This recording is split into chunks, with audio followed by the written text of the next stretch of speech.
bonjour à toutes et tous. Alors, je ne suis pas le président de l'université et je suis chargée de vous présenter ses excuses. Il a un empêchement voilà, de dernière minute. Il devait faire l'ouverture de cette conférence voilà, sur des sujets qui lui tiennent à cœur, mais il est indisponible. Donc, je suis Agnès Fichard-Carol, je suis vice-présidente formation et vie universitaire de l'Université de Montpellier et je m'occupe plus particulièrement du handicap. Alors, l'université elle est engagée dans l'inclusion des étudiantes et des étudiants en situation de handicap et ainsi que des personnels dans le cadre notamment d'un schéma directeur handicap, qui est un schéma sur 4 ans qu'on va devoir renouveler l'année prochaine. Enfin, on doit travailler dessus en fin d'année. Et donc, vous serez sollicité aussi pour participer à d'autres tables rondes sur ces sujets-là. Nous participons aussi au niveau de l'université à quelque chose qui s'appelle un NCU, Nouveau Cursus à l'Université, et qui sont des programmes globaux dans des universités. Donc, il y a un NCU qui s'appelle ASPI Friendly, qui est coordonné par le professeur Monthubert, c'est porté par l'Université de Toulouse. Et nous participons donc aux travaux de ce NCU qui vise à l'inclusion des étudiants ou étudiantes qui ont un autisme sans déficience intellectuelle et donc qui sont présents au niveau de l'université pour pouvoir mieux les accompagner quand ils rencontrent notamment des difficultés. Nous avons également dans ce cadre, mais plus largement, une collaboration fructueuse et intense avec le Centre Ressources Autisme, donc le CRA-LR, qui est coordonné par la professeure Amaria Bagdadli. Et puis, on est en contact fréquemment avec Aurore David, mais également avec Clémentine Gallois, qui va nous proposer cette conférence. Donc, c'est un travail de proximité qui est fait avec les équipes de l'université et les équipes du CRA-LR. Sur l'autisme, on a dit beaucoup de choses. Il y a du vrai, il y a du faux. Autrefois, on disait que c'était les mamans qui étaient responsables de l'autisme de leurs enfants. Heureusement, les choses ont évolué, on n'en est plus là. Il y a encore beaucoup d'inconnus. Mais c'était important qu'on fasse un point un petit peu global sur l'autisme et puis ensuite qu'on rentre un petit peu plus précisément dans la possibilité d'inclure toutes les personnes qui en sont atteintes. Je ne vais pas beaucoup parler plus, parce que vous n'êtes pas venu pour m'écouter, mais je voudrais quand même prendre le temps de dire un immense merci. Donc déjà, un merci aux équipes pédagogiques et administratives dans les composantes qui accompagnent les étudiants. Un immense merci également au service de médecine préventive. Il y a plusieurs membres de ce service de médecine préventive et qui sont chargés de notifier ou en tout cas de proposer des accompagnements aux études et aux examens pour les étudiants. Un immense merci également au service en diversité. Vous avez ici les représentants, ils dépendent de la direction vie des campus. Et vous avez Frédéric qui en est responsable, Frédéric Achard. Ensuite, Isabelle Pecnard, la responsable. Je la remercie tout particulièrement parce qu'elle met beaucoup de cœur dans cette mission d'accompagnement des étudiantes et des étudiants, et notamment en lien avec le CRA. Et puis Manon qui a organisé la conférence d'aujourd'hui. Donc un immense merci à toutes et tous. Évidemment aux autres membres du service. Tout le monde n'est pas là, mais voilà, c'est très important qu'on puisse avoir des contacts privilégiés avec les étudiantes et étudiants en situation de handicap. Merci à Valérie aussi pour porter le schéma directeur handicap. Au titre de l'université, le handicap, ça concerne tout le monde, à toutes les échelles, tous les échelons de l'université. Et on peut arriver à mieux inclure que s'il y a une volonté commune. Un grand merci à tous. Je suis très contente de voir qu'il y a un auditoire important, mais il y a aussi des personnes qui sont en ligne.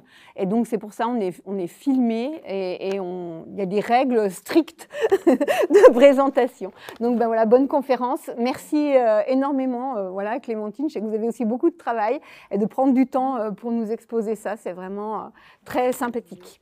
Merci. Du coup, je prends le micro.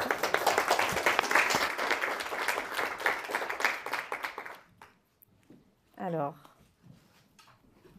C'est bon, normalement on m'entend. Donc je suis Clémentine Gallois, je suis psychologue au Centre Ressources Autisme de Montpellier et je remercie grandement l'université de me convier à cette conférence pour vous parler de ce qui me tient à cœur, donc le trouble du spectre de l'autisme. J'espère que je serai assez claire et que vous repartirez avec des connaissances. Alors on m'a dit de dire que pour les questions, ce serait à la fin de la conférence, que les personnes qui sont en visio pourront aussi poser des questions via le petit formulaire questions-réponses, c'est bien ça. Voilà. S'il y a des soucis de son, n'hésitez pas aussi à le faire remonter. Et puis, bonne conférence. Donc, je vais essayer un petit peu de faire le point sur ce qu'est l'autisme, ce qu'on entend par autisme, trouble du neurodéveloppement. Et puis, je vais un petit peu axer ma représentation sur les étudiants qu'on retrouve dans les universités avec leurs problématiques, mais aussi leurs points forts. Donc, on utilise plein de mots pour parler d'autisme. On parle d'autisme, de troubles du spectre de l'autisme. On parlait des autistes Asperger, des autismes de Kanner. Voilà. À l'heure actuelle, on parle de troubles du spectre de l'autisme parce qu'on s'est rendu compte que dans l'autisme, il y avait quand même un large panel, on va dire, de particularités. On a des critères diagnostiques, mais ces critères diagnostiques vont un petit peu être exprimés de manière différente chez la personne. Donc, c'est pour ça que maintenant, on ne parle plus d'autisme très spécifique, mais on parle de spectre de l'autisme. Et le trouble du spectre de l'autisme fait partie des troubles du neurodéveloppement. Donc, dans les troubles du neurodéveloppement, on en a plusieurs. On a tout ce qui est trouble moteur. Donc, maintenant, on parle de TDC, donc trouble développemental des coordinations, le syndrome de Gilles de la Tourette. On a également tout ce qui est troubles spécifiques des apprentissages, ce qu'on appelait avant dyslexie, dyscalculie. On a le TDAH, donc le trouble déficitaire de l'attention avec ou sans hyperactivité. On a tout ce qui touche la communication, donc les troubles de la communication qu'on appelait avant dysphasie, le trouble du langage oral. Et on a le trouble du développement intellectuel aussi. Alors, pour parler un petit peu d'épidémiologie, donc au niveau de la prévalence mondiale pour le TSA, on est environ à 1 sur 130 personnes. On a entre 3 et 4 hommes pour une femme. Et ça touche tous les pays du monde. Il y a de l'autisme dans chaque pays et toutes les classes sociales également. Alors, nous, quand on va poser un diagnostic de trouble du spectre de l'autisme au CRA, on se base sur le DSM-5, qui est la classification mondiale des maladies, 5e édition. Donc, maintenant, on parle de DIAD. C'est vrai qu'avant, en fait, au cours des années, alors je ne vais pas vous refaire l'historique, mais effectivement, au cours des années, des recherches et des cohortes qui existent aussi dans le monde, et notamment, on en a plein aussi à Montpellier, on a pu aussi se rendre compte qu'effectivement, ce n'est pas la faute des mamans si le TSA est là. Ce n'est pas parce que la maman n'a pas aimé son enfant ou l'a trop aimé, comme on pouvait dire. C'est vraiment le trouble du neurodéveloppement. Et donc maintenant, on se base sur ces critères diagnostiques. Pour qu'on puisse poser le diagnostic de TSA, il faut qu'il y ait un déficit, que ce soit dans la communication et les interactions sociales, et des comportements, intérêts ou activités restreintes. Donc c'est ces deux, on parle de DIAD diagnostic, donc il faut qu'il y ait ces deux en fait, particularités touchées au niveau de la personne. Ça apparaît dans la période de développement précoce, c'est-à-dire qu'on a pu entendre il est devenu autiste après un vaccin ou en grandissant. Non, l'autisme est présent dès la naissance. Après, il va du coup soit être visible ou un peu moins visible selon en fait, l'intensité des troubles. Et on va le voir plus facilement à 3 ans, lorsque l'enfant va être scolarisé et qu'il va être confronté aussi à des interactions sociales et à des exigences au niveau social et des apprentissages un peu plus poussés que quand il était plus petit. Et il faut que ce TSA, donc, il y ait une altération significative du fonctionnement dans plusieurs domaines. Donc dans tous les domaines de la vie, hein, on était ça chez soi, à l'école, quand on est adulte au niveau des interactions avec les collègues, enfin voilà. Vraiment, ça touche tous les domaines de vie. Donc pour rentrer un peu plus intensément dans les critères diagnostiques, donc quand on parle de troubles dans la communication et les interactions sociales, il faut qu'il y ait des altérations de la réciprocité sociale et émotionnelle. Donc là, ça va être tout ce qui est le partager ses intérêts, prendre des initiatives, aller voir les autres, pouvoir interagir avec autrui.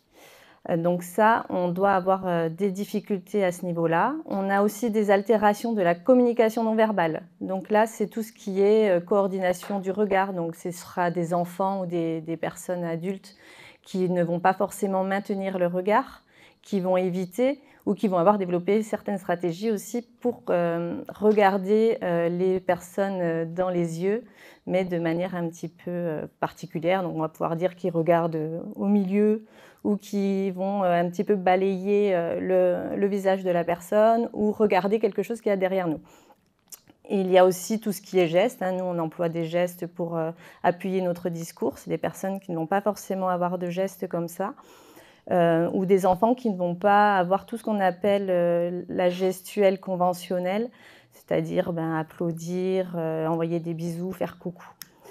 Et puis, on a aussi l'absence d'émotions, de sourires sociaux, ou peut-être en fait des émotions qui ne vont pas être vues sur le visage ou qui vont être parfois excessives aussi, ou qui vont être aussi inadaptées, c'est-à-dire qu'une personne va peut-être rire alors qu'en fait c'est de la tristesse qui est ressentie.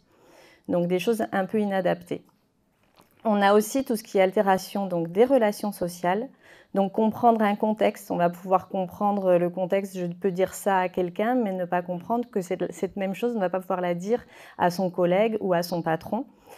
Au niveau des jeux, des enfants qui vont peut-être préférer jouer à des jeux plus solitaires que de partager des jeux en groupe, qui ne vont pas montrer d'intérêt pour l'autre ou qui vont avoir de l'intérêt, mais qui ne vont pas savoir comment entrer en contact et qui va parfois être un petit peu inadapté par rapport à l'autre.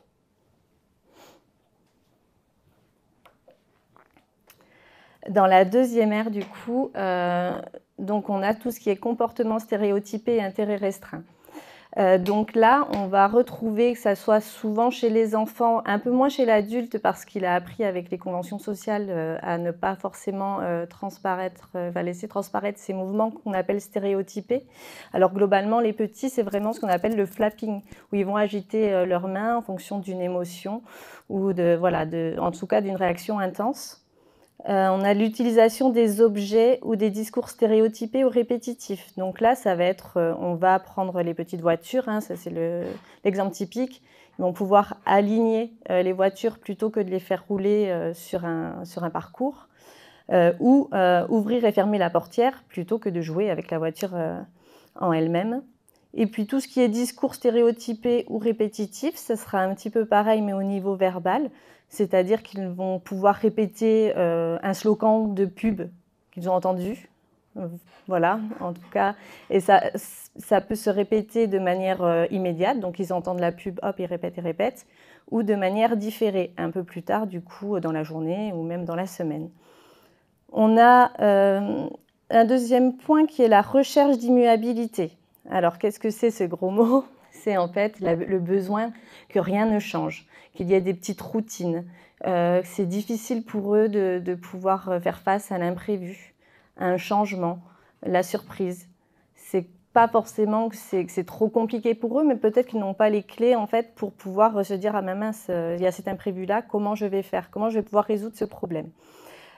Et donc c'est pour ça qu'il y a beaucoup de routines, de rituels qui vont permettre de structurer sa journée, structurer l'environnement et puis rassurer aussi. C'est très rassurant d'être dans quelque chose qui ne change pas. On a les intérêts restreints. Donc ça sera des intérêts, des grandes passions, mais alors qui peuvent prendre beaucoup de temps et beaucoup de place dans une journée. C'est des personnes qui vont pouvoir cumuler beaucoup de connaissances sur des intérêts qui peuvent parfois aussi être décalés par rapport à l'âge. et qui vont peut-être aussi oublier parfois de manger, de même voilà, reculer un petit peu l'heure du sommeil parce qu'ils sont vraiment happés par ces intérêts et que du coup, parler avec les autres, on va échanger vraiment sur cet intérêt-là, alors que la pluie et le beau temps, bon, ben, c'est pas trop intéressant. Et puis en dernier, les particularités sensorielles, mais que je vais développer juste après. Donc chez la personne avec un TSA, on retrouve quand même des particularités du fonctionnement cognitif. Donc ça va être compliqué, comme je vous l'ai dit déjà, de comprendre et d'intégrer les éléments du contexte. Donc là, il y a beaucoup de choses. Moi, je vois, il y a les couleurs, les lumières, les personnes, le bruit, le micro, et de pouvoir tout intégrer, c'est parfois très compliqué en fait de le faire en même temps. Donc il va y avoir des décalages dans tout ça, où ils vont avoir en fait des particularités à voir les détails. Donc ils vont se focaliser sur un détail et ne pas prendre en compte le reste en fait du contexte. Il y a des difficultés, alors ce qu'on appelle nous la théorie de l'esprit. Donc en fait, moi je sais que voilà, vous n'êtes pas dans ma tête, donc il faut que j'essaie d'être assez claire pour que vous compreniez de quoi je parle. Et parfois, en fait, la personne avec un TSA ne comprend pas, elle, que les autres puissent avoir des sentiments et des pensées qui sont différents des siens. On a tout ce qui touche les fonctions exécutives. Donc là, ce sera des difficultés vraiment, que ça soit à générer une nouvelle idée, commencer une tâche, initier, par exemple, là on est à l'université, donc initier au niveau du QCM, de commencer, parce qu'on ne sait pas par quoi commencer. Il y a des difficultés de changer d'activité, de stratégie. Donc voilà, quand une stratégie ne marche pas, parfois c'est compliqué, donc on s'arrête. Alors qu'on peut essayer d'en trouver une, mais parfois c'est très compliqué pour eux de s'adapter à tout ça, de s'adapter au changement. De retenir une information en mémoire pour réaliser la tâche. On a aussi des difficultés qui vont peut-être en fait s'apparenter à un trouble déficitaire de l'attention, mais là c'est vraiment spécifique au TSA. C'est de pouvoir en fait filtrer toutes ces informations qu'ils ont en mémoire et de pouvoir sélectionner la bonne information qui va être utile pour le devoir, par exemple. Faire des liens de cause à effet. Et tout ce qui est planification, organisation, alors là, on le verra tout à l'heure par rapport aux études, mais classer ses cours, s'organiser dans des révisions, ça va être compliqué. Et tout ceci, toute cette particularité de fonctionnement, finalement, entraîne beaucoup de fatigabilité parce que ça demande beaucoup d'adaptation pour la personne avec un TSA, que ça soit au niveau social, mais aussi au niveau de pouvoir comprendre tout ça. Et à la fin de la journée, certains vraiment sont très, très fatigués. Et pour faire un petit point sur les particularités du fonctionnement sensoriel, donc on a ce qu'on appelle les hyporéactivités. Donc ça va être de la recherche de sensations. Donc là, ça se passe vraiment au niveau du traitement de l'information sensorielle au niveau du cerveau. Peut-être qu'il va y avoir besoin d'un peu plus de temps pour le cerveau de traiter l'information sensorielle ou de plus de sensations. Donc là, ça va être des personnes qui ne vont pas forcément se rendre compte de la chaleur, la douleur. Il va falloir vraiment pouvoir avoir très très mal, c'est vraiment casser quelque chose pour ressentir de la douleur. Des enfants qui vont sauter, ou se balancer très fort. Et là, c'est vraiment rechercher des sensations. Et puis, on a ce qu'on appelle l'hyperréactivité, où là, la personne avec TSA va plus être dans l'évitement. Les bruits forts, ça va pouvoir entraîner beaucoup de douleur chez la personne. Elle peut parler vraiment de douleur.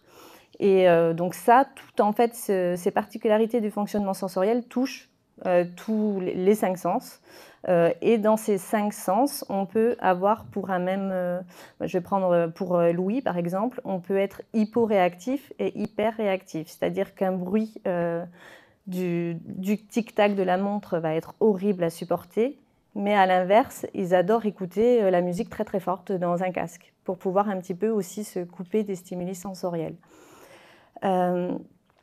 Donc, ça, c'est la première chose. Dans ces particularités au niveau sensoriel, on a aussi des particularités parce que dans le traitement de l'information sensorielle, on va pouvoir être saturé cognitivement par toutes les infos. Par exemple, vous allez dans un magasin, dans un hypermarché, faire vos courses. On a les lumières, on a le bruit des gens, on a le mouvement des personnes, on a les odeurs des différents rayons. Et en fait, tout ça peut être très agressif pour une personne avec TSA. Et du coup, en fait, comme tout arrive en même temps, qu'il n'arrive pas à filtrer les il peut y avoir une crise ou en tout cas une saturation cognitive. Et à l'inverse, on peut avoir un traitement de l'information sensorielle qui vient l'un après l'autre. Donc, on va avoir la lumière, puis après les bruits. Et en fait, du coup, ça met beaucoup plus de temps pour la personne de traiter, en tout cas, l'information qui arrive. Et donc, l'expression de la douleur différente, j'en ai parlé.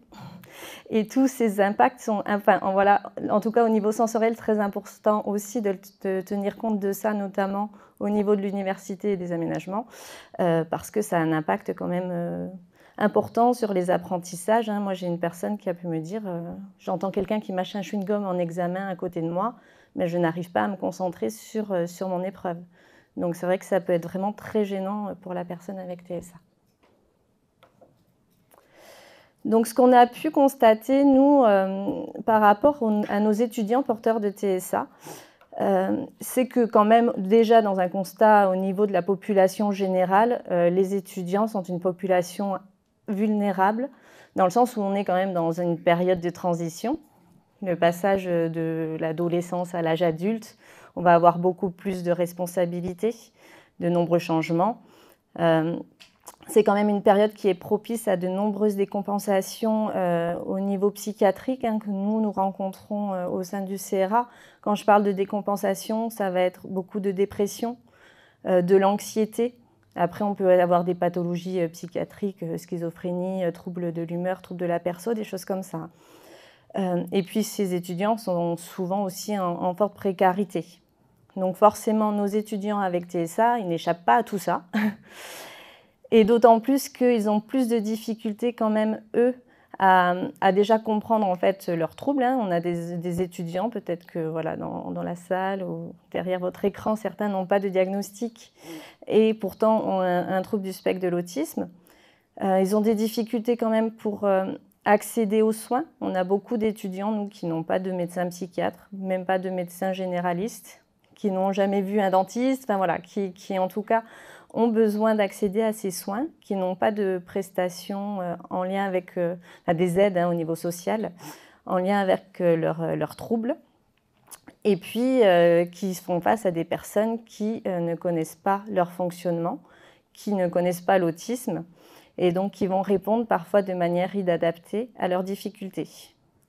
Nos TSA peuvent avoir des troubles associés, donc dans les TND, dans les troubles du neurodéveloppement, un TSA peut avoir un TDAH, des troubles des apprentissages, de l'anxiété, tout ça cumulé. Et du fait aussi des difficultés dans les interactions sociales, l'isolement est parfois un peu plus marqué que chez la population étudiante lambda. Ce qu'on a constaté, donc, du coup, au niveau des études supérieures, c'est qu'il y a quand même beaucoup d'abandon ou d'arrêt des études, parfois des orientations qui sont peu adaptées. Tout à l'heure, j'ai parlé des intérêts restreints. Effectivement, on peut penser que l'intérêt restreint est une bonne idée de cursus universitaire, mais parfois ce n'est pas le cas parce que, comme un des étudiants a pu nous dire, en fait, que lui, il passe d'intérêt restreint à un autre. Donc, il aimait l'histoire, mais demain, il aimera certainement, je sais pas, l'écologie, des choses comme ça. Et du coup, il ne peut pas, en fait, axer son orientation universitaire et professionnelle sur son intérêt restreint.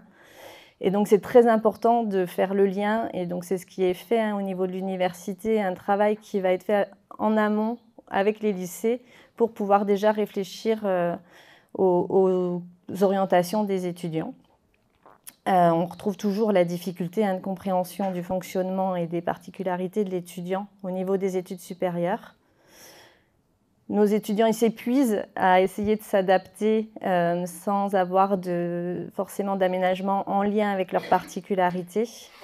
Et puis, on a aussi beaucoup de personnes avec TSA, comme ils ont des difficultés à faire des démarches au niveau administratif, de prendre des initiatives. C'est compliqué pour eux d'aller se présenter à la médecine universitaire ou au service en diversité en disant « j'ai un diagnostic de TSA et j'ai besoin d'aménagement ». Voilà, ça c'est encore quelque chose qui n'est pas fluide pour eux. Donc, au niveau des freins potentiels qu'on pourrait voir avec la personne TSA, on a plusieurs difficultés qui touchent un petit peu tout, donc je vais le développer juste après. Donc, si on parle des difficultés dans les interactions sociales, comme je vous l'ai dit, entamer une discussion, c'est compliqué. Donc, déjà venir interpeller, que ça soit les services en diversité, d'aller voir un camarade de classe, un prof en disant voilà, je m'appelle un tel, j'ai tel problème, ou j'ai ça, ou j'adore ça. Enfin voilà, tout ça en fait c'est compliqué de savoir comment se présenter et puis surtout de quoi parler parce que forcément comment ça va, c'est pas forcément intéressant pour eux. Donc comment je peux en tout cas intégrer une discussion, comment ensuite je peux maintenir la conversation. Donc là, on a des personnes qui parlent, comment moi je peux en tout cas intervenir dans cette conversation, comment je peux laisser la place à l'autre, parce que des fois aussi ils aiment bien parler, donc ils déroulent un petit peu sans forcément tenir compte de l'interlocuteur, et puis de pouvoir parler d'intérêts un peu variés. Ça peut être compliqué. Je rappelle que ça reste un spectre, donc voilà, on ne peut pas non plus faire des généralités de tout. Mais en tout cas, voilà, il faut y être vigilant. Donc, entretenir la relation, voilà, en fait, se rendre compte aussi qu'on peut embêter l'autre ou que l'autre n'est peut-être pas disponible. Ça, c'est encore compliqué aussi pour la personne de tenir compte de tout ça. D'appeler les copains, d'envoyer un texto pour prendre des nouvelles. Ça, ils disent, non, s'il y avait des problèmes, ils me le diraient, donc je n'ai pas besoin de prendre des nouvelles de la personne. Comprendre les règles sociales, donc vraiment ne pas couper la parole, et puis parfois avoir son langage adapté, parce qu'on a des personnes qui vont nous parler très technique, hein. Ils savent très bien parler de la physique quantique, alors moi la physique quantique c'est pas mon truc, et du coup ils n'arrivent pas forcément à adapter leur langage pour m'expliquer ce qu'est réellement en fait la physique quantique. Et puis on a aussi beaucoup de naïveté sociale chez nos étudiants TSA, qui, en fait, eux, ont finalement confiance en l'autre. Ils n'ont pas forcément conscience de parfois la méchanceté de certains. Et ils ont du mal, du coup, à interpréter les intentions d'autrui, que ce soit au niveau non-verbal ou dans la manière de faire, et du coup, qui vont pouvoir se faire arnaquer, hein, clairement, qui vont, en tout cas, avoir des difficultés à ce niveau-là. J'ai reçu une étudiante il n'y a pas longtemps qui s'est fait arnaquer au niveau de son logement. Donc voilà, il faut aussi être vigilant par rapport à ça. On a donc comprendre et se faire comprendre. Toutes les difficultés au niveau du décodage de l'autre, de pouvoir vraiment comprendre les propos de l'autre, parce qu'il faut savoir qu'avec la personne TSA, quand on utilise un petit peu du langage imagé, de l'implicite, qu'on peut faire du second degré, c'est parfois compliqué pour eux de comprendre. Avec l'entraînement, ils vont réussir, mais parfois les choses vont être comprises de manière littérale. Donc ça, c'est important, en tout cas, de voir quand la personne en face de nous n'a pas compris, de dire c'était de l'humour ou cette image-là, ça veut dire ça. Voilà, parce que clairement, on peut dire à un enfant, prends la porte, qui partirait et essaierait de prendre la porte, hein, si c'est vraiment quelque chose de ce degré-là. Comprendre aussi l'intonation de la voix. Nous, on va un petit peu moduler, on va pouvoir voir un petit peu quand on parle si c'est de l'humour, si on fait de l'ironie, si on est en colère, si on est un peu triste. L'intonation de la voix, pour la personne avec TSA, c'est compliqué de l'interpréter et souvent eux aussi vont parler un petit peu ce qu'on appelle une prosodie un peu monocorde. Donc en fait, on ne ressent pas du tout l'émotion. Donc on ne sait pas s'ils sont contents, pas contents, et c'est assez compliqué en tout cas de déceler ça. Au niveau des expressions faciales, donc ça on en a parlé tout à l'heure, mais en tout cas tout ce langage un petit peu corporel, tout ce qu'on utilise pour pouvoir faire comprendre à l'autre plein de choses, ces petits signaux qu'on envoie, la personne avec TSA va être en difficulté pour les comprendre et puis elle-même ne va pas forcément les utiliser. Et tout ce qui est s'exprimer, donc la demande d'aide, c'est compliqué, clairement. Déjà, reconnaître qu'on a besoin d'aide, c'est aussi compliqué pour la personne avec TSA.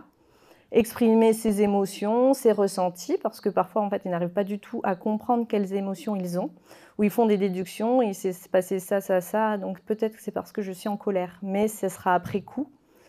Et puis, pouvoir aussi donner une explication et de l'information claire. Au niveau des fonctions exécutives, donc ça, c'est tout ce qui est compliqué. Enfin, en tout cas, ce qui est compliqué, c'est au terme de planification, donc résoudre des problèmes, hiérarchiser un petit peu son travail, s'organiser. On a clairement des difficultés au niveau de la flexibilité, donc on a souvent une certaine rigidité cognitive, hein, donc c'est pour ça que c'est difficile de s'adapter à un changement, parce qu'on a l'habitude de faire comme ça, donc voilà, compliqué de passer à une autre stratégie.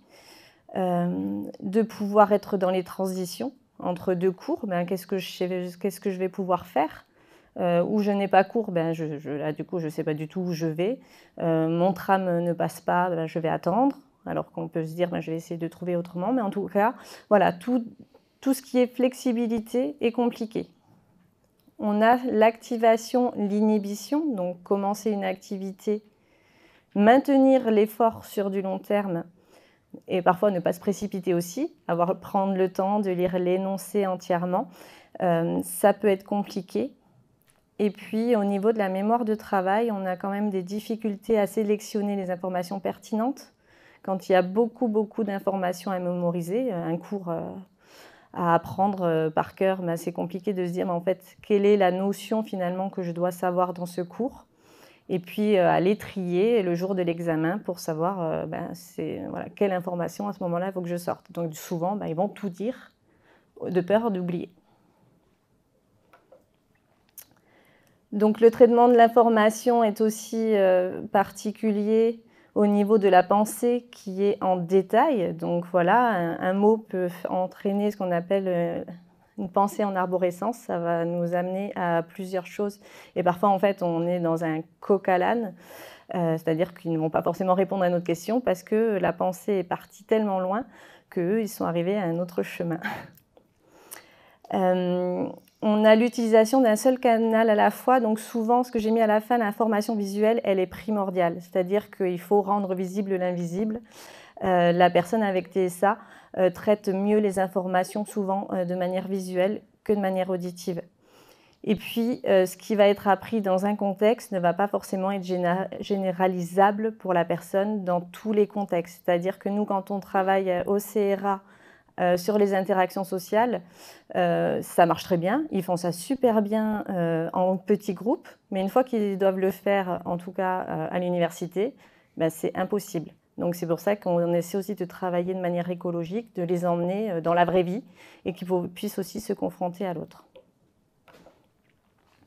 Donc toutes les particularités sensorielles, hein, je vous les ai listées, je n'ai pas creusé plus que ça, mais en tout cas, voilà, toutes ces particularités sensorielles peuvent être impactées chez la personne avec TSA, donc en hypo-hypersensorialité. Souvent, dans les comorbidités, on a de l'anxiété chez l'étudiant avec TSA. Donc, ça va être compliqué pour eux, par rapport à cette anxiété, de gérer leurs émotions. Dans le sens de la régulation des émotions, mais aussi dans la reconnaissance de leurs émotions et des émotions de l'autre. Donc, il est difficile pour eux de repérer ce que ressent l'autre ou ce qu'ils ressentent eux, de comprendre, de faire ce lien de causalité entre l'événement qui s'est passé et l'émotion ressentie et puis le comportement qui est arrivé après, de pouvoir les verbaliser, d'être dans une nuance, parce qu'on peut être en colère ou très en colère, parfois c'est un petit peu, en tout cas il y a une dysrégulation émotionnelle où on va, en fait, la personne ne va pas pouvoir gérer cette colère et va être va l'exprimer de manière très forte. Et d'arriver en fait à les gérer, ou en tout cas à se calmer. Parfois, la colère est tellement intense qu'il est difficile pour eux de se raisonner à ce moment-là. Donc de pouvoir gérer un petit peu l'aspect anxiété. Donc on va avoir un étudiant en examen qui va avoir cette stimulation sensorielle très importante et qui va devenir anxieux, va pouvoir se bloquer et pas se raisonner et du coup ne pas faire son partiel. Donc ça a vraiment des conséquences au niveau des apprentissages et au niveau des interactions sociales.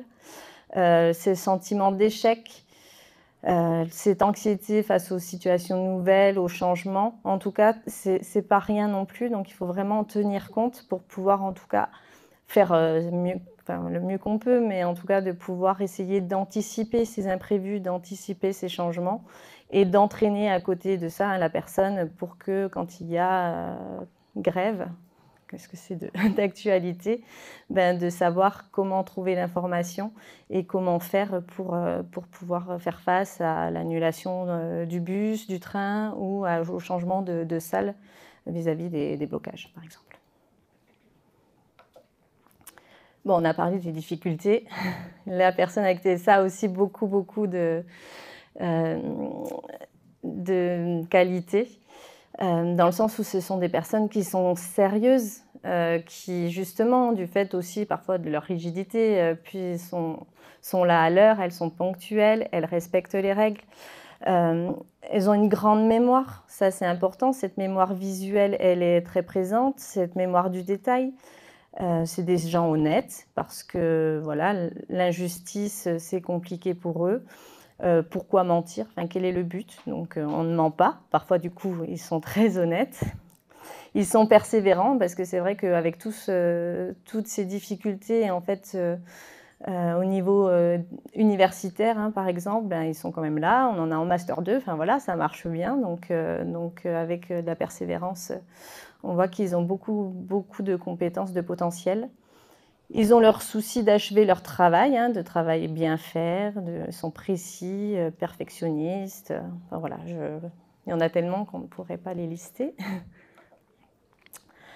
Ce sont des personnes quand même qui ont beaucoup de volonté, beaucoup de connaissances, qui ont des hyper compétences dans certains domaines. Ce n'est pas parce qu'ils n'arrivent pas à communiquer avec les autres qu'ils n'ont pas qui font pas parfois preuve d'empathie ou qu'ils n'ont pas des connaissances très fortes dans leur domaine d'intérêt, qui se montrent loyaux avec les autres. Moi, j'ai rarement vu, en tout cas, des étudiants, des personnes avec TSA être dans ce mensonge-là, dans cette un peu voilà, des mauvais comportements qu'on peut voir chez d'autres personnes. Et ils ont en tout cas une approche et une analyse rationnelle des situations, et ça c'est très important. Donc on a pu travailler en collaboration avec les universités et le service handicap et la médecine préventive à la mise en place de plusieurs aménagements qui peuvent être en tout cas adaptés aux particularités du TSA. Donc au niveau des difficultés dans les interactions sociales, c'est vrai que alors, tout est là dans la limite de tout ce qui peut être fait selon les cursus. Mais en tout cas, d'éviter d'interroger devant tout un amphi notre personne TSA qui peut être très en difficulté, et non pas parce qu'il n'a pas les connaissances, mais parce que s'exprimer devant les autres, c'est compliqué. Donc, privilégier des jurys qui peuvent peut-être être restreints, ou en tout cas limiter les travaux en groupe, ou pouvoir présenter à l'étudiant voilà, la personne avec qui il va pouvoir travailler en groupe pour que le lien se fasse et qu'il soit plus à l'aise. Le travail de tutorat, de compagnonnage, aide beaucoup à l'inclusion aussi pour des étudiants. Et puis voilà, prendre les devants, ne pas hésiter à aller voir la personne, pas attendre qu'elle vienne nous voir, mais en tout cas aller initier la conversation, parce qu'à ce moment-là, ils vont répondre, il n'y a pas de souci. Donner des consignes, en tout cas claires, simples et courtes, parce que quand on parle trop, en fait, on va se perdre, on va donner trop d'informations, et à ce moment-là, ça peut être compliqué pour lui. Favoriser les questions fermées. Comment ça va? Voilà, c'est compliqué. Est-ce que tu vas bien? Oui, non. C'est une question qui va être un petit peu plus adaptée. Éviter les termes ambigus pouvant avoir plusieurs sens, parce que eux, ils vont soit se dire c'est quel sens et puis donner trop de réponses ou ne pas répondre parce que c'est pas assez clair pour eux. Et puis surtout s'assurer auprès de la personne si elle a compris ou si elle a besoin d'aide. Au niveau des fonctions exécutives, donc dans l'organisation, planification, tout ça, on a l'importance de faire des consignes qui soient séquencées.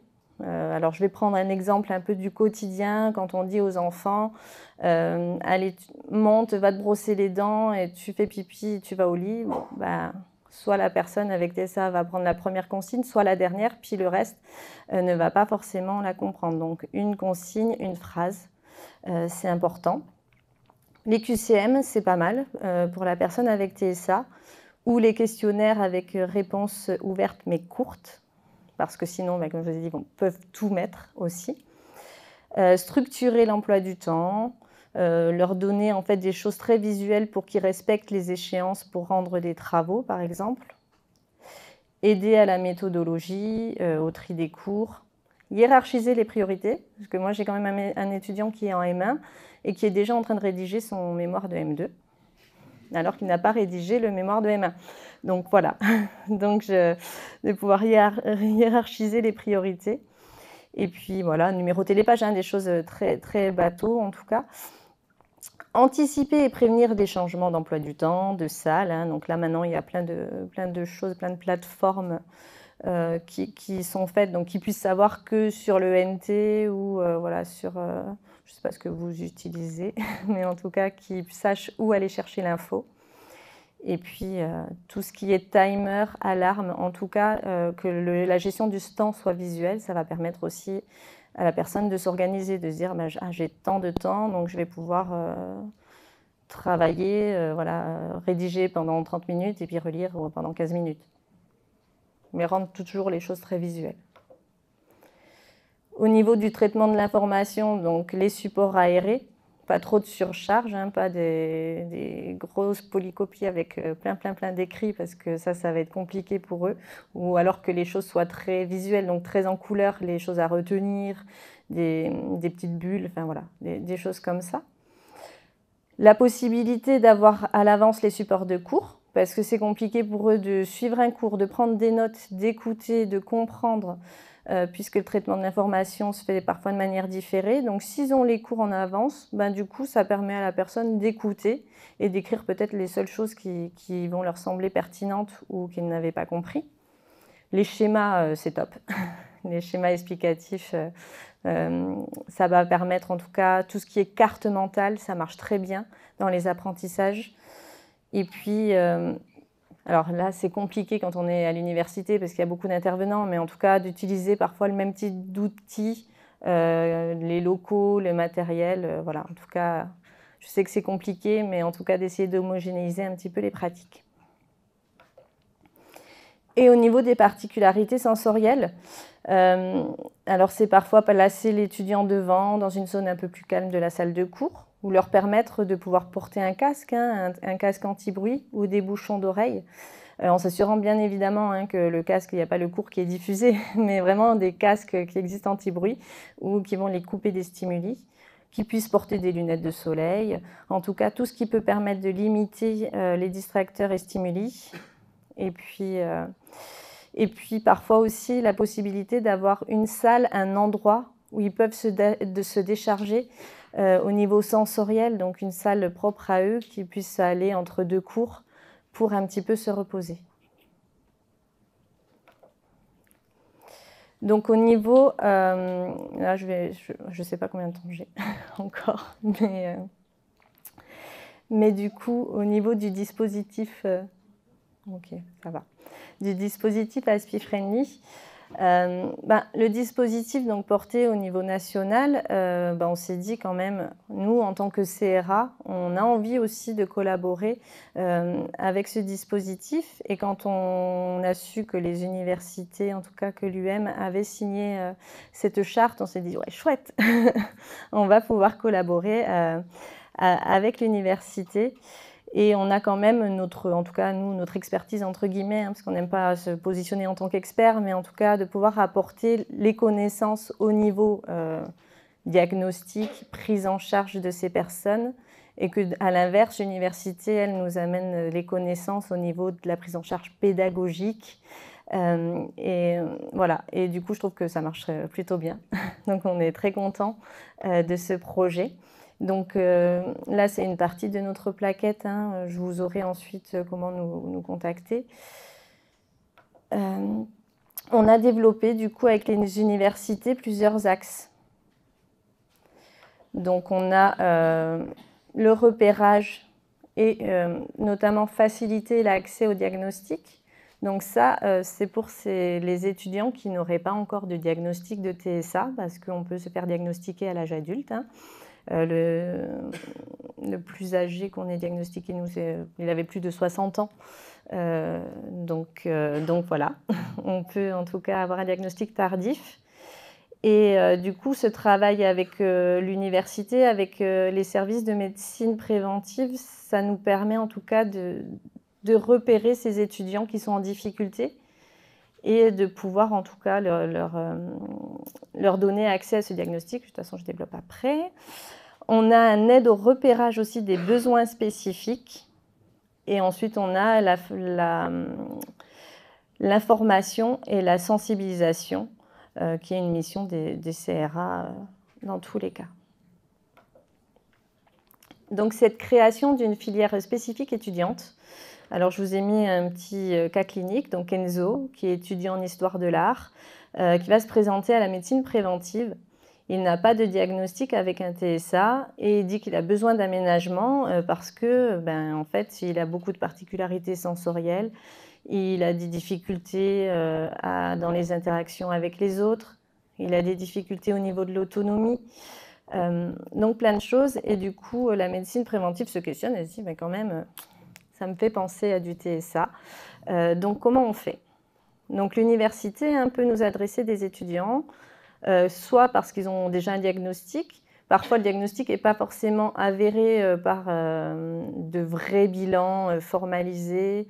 Ça va être un psychologue, en sachant que les psychologues n'ont pas le droit de poser de diagnostic, qui a émis cette hypothèse-là. Enfin bon, bref. Et, en tout cas, il y a une question au niveau du diagnostic qui se pose. Donc, nous, on va recevoir l'étudiant pour faire une consultation, pour voir un petit peu voilà, si c'est du TSA ou si c'est autre chose. Si vraiment on se dit, oui, effectivement, ça nous questionne, on va pouvoir faire une évaluation diagnostique au sein donc, de l'UTSA, qui est l'unité de diagnostic et de soins de l'autisme à l'âge adulte, donc le CRA version adulte. On a aussi, là, on est en train de développer pour faire ces évaluations dans une filière encore un peu plus spécifique, pour pouvoir en tout cas recevoir très rapidement l'étudiant qui est forcément soit en risque de rupture de parcours, qui a des grosses difficultés, et du coup de pouvoir faire en tout cas ces évaluations dans les 3 mois qui suivent l'adressage, en sachant que normalement on est plus à 9 mois de délai d'attente pour des diagnostics au niveau des unités d'évaluation. Ça, c'était la première partie. Quand l'étudiant a un diagnostic de TSA. Donc là, on va pouvoir, nous, être interpellés par l'université, nous dire on aurait besoin d'avoir ce recueil de besoins étudiants. Ce recueil de besoins étudiants, on l'a construit en collaboration, tous ensemble. En fait, c'est un questionnaire qu'on va remplir avec l'étudiant. Il peut venir accompagné d'un aidant. Et en tout cas, on va pouvoir explorer toutes les particularités de fonctionnement de la personne dans les différents domaines qui peuvent impacter l'étudiant du fait de son TSA. C'est-à-dire qu'on va poser des questions sur sa situation sociale, faire le point sur les aides financières qu'ils peuvent avoir, si les reconnaissances au niveau de la MDPH ont été faites, voir où est-ce qu'il vit. Est-ce qu'il vit encore chez ses parents? Est-ce qu'il a un logement étudiant? Est-ce qu'il vit en colocation? Et en tout cas, voir comment ça marche, voir si le logement n'est pas insalubre, s'il est adapté à ses particularités. On va faire le point sur la scolarité, les éventuels aménagements qu'il a eus auparavant, et puis voir s'il n'a pas déjà des aménagements à l'heure actuelle. Quel est son projet, comment ça se passe avec les autres, comment il s'organise au niveau des cours, comment il apprend, quelles sont ses particularités sensorielles, est-ce qu'il sait se faire à manger ou est-ce qu'il va au resto U. Enfin voilà, en tout cas, on va vraiment explorer tout cet environnement. Par exemple, aussi savoir s'il va prendre les transports en commun, parce que si la personne, le matin, elle a déjà 1 heure de trajet pour venir au niveau de la fatigabilité cognitive, ça va être quand même parfois très, très important. Et donc, quand ils arrivent parfois en cours, à midi, ils n'arrivent plus du tout à suivre parce qu'ils sont très fatigués du fait de toutes en tout cas, cette adaptation qu'ils ont dû avoir depuis le matin entre les personnes dans les transports en commun, le bruit, le monde, les changements peut-être aussi de station, arriver en cours, écouter. Enfin voilà, en tout cas, ils vont être surchargés au niveau sensoriel et cognitif. Et puis, on va voir aussi s'il n'y a pas d'autres problématiques pour pouvoir en tout cas orienter l'étudiant vers des services de soins de prise en charge adaptés. Donc, vous voyez, Enzo, lui, vit en chambre universitaire. Il n'a jamais eu d'aménagement. Il a des particularités sensorielles importantes. Il a des difficultés sur le plan de la communication. Il n'a pas beaucoup d'amis. Il est autonome dans certaines tâches, mais il a besoin d'étayage sur le plan administratif. Il a des difficultés dans l'organisation, la planification des tâches. Enfin, voilà, on va vraiment aller pointer ces choses-là. Une fois qu'on a pointé tout ça, on fait un compte-rendu de l'ensemble des éléments qu'on a recueillis. Et puis, avec l'accord de l'étudiant ou du représentant légal, si l'étudiant n'est pas encore majeur, on va transmettre toutes ces informations aux personnes qui sont concernées, donc à l'étudiant, la médecine universitaire, les services handicap, le médecin généraliste, les médecins de suivi, les psychiatres, tout ça. Le but étant de faciliter la compréhension du fonctionnement de l'étudiant, qu'on puisse en tout cas, en lien avec l'université, faire des préconisations d'aménagement adaptées et possibles, et de pouvoir repérer d'autres problématiques et voir parfois la réorientation vers des services et dispositifs adaptés, des personnes, des étudiants qui disent en fait l'université ça ne marche pas, c'est vraiment pas ça, de pouvoir les accompagner aussi vers d'autres dispositifs d'orientation ou en tout cas de recherche d'emploi, des choses comme ça.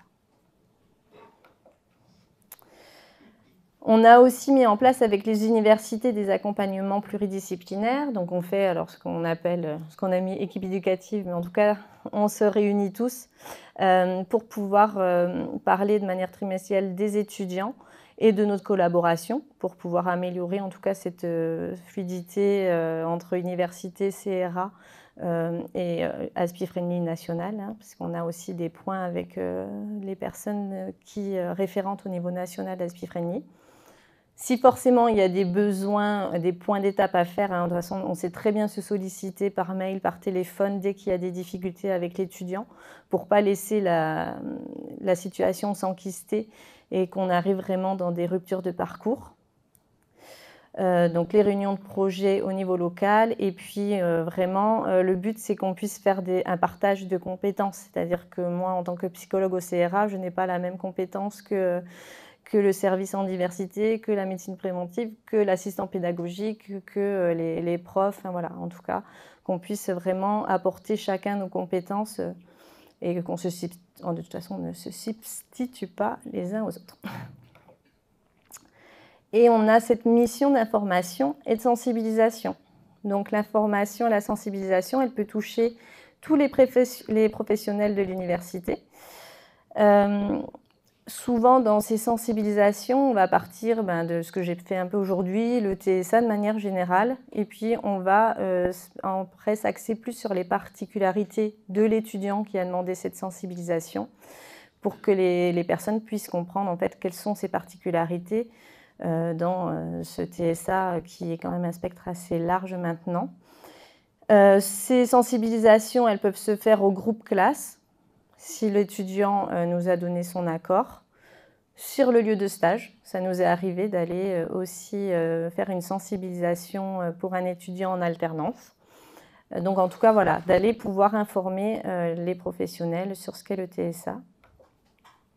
Et puis, parce que après les études, c'est aussi les missions d'Aspie Friendly, c'est de pouvoir préparer au mieux l'orientation professionnelle.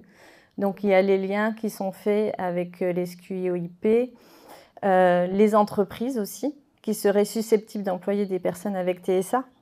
Donc ça, en tout cas, il y a toute une partie qui est faite avec M. Pernon du CRA et le Dr Yélian de l'UTSA sur l'orientation professionnelle avec voilà, des entreprises qui ont signé aussi la charte Aspie Friendly comme IBM par exemple. On pourra être amené du coup à aller sensibiliser les équipes, les managers, les employés.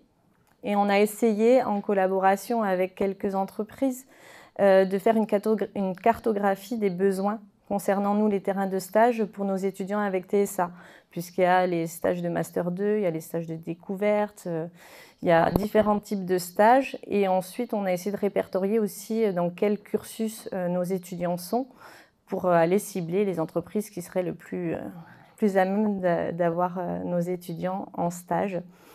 Voilà. Et en tout cas, pour pouvoir aussi avoir tester l'employabilité de nos étudiants, tester la fatigabilité, les aménagements, parce que des aménagements sont possibles aussi sur les lieux de stage et quand on est adulte et qu'on a un TSA et qu'on travaille, on a le droit aussi à des aménagements au niveau de son travail, avec plusieurs dispositifs aussi d'accompagnement à l'emploi qui existent.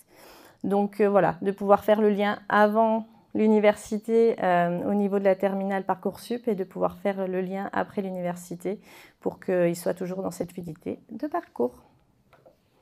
Voilà. Merci pour votre attention.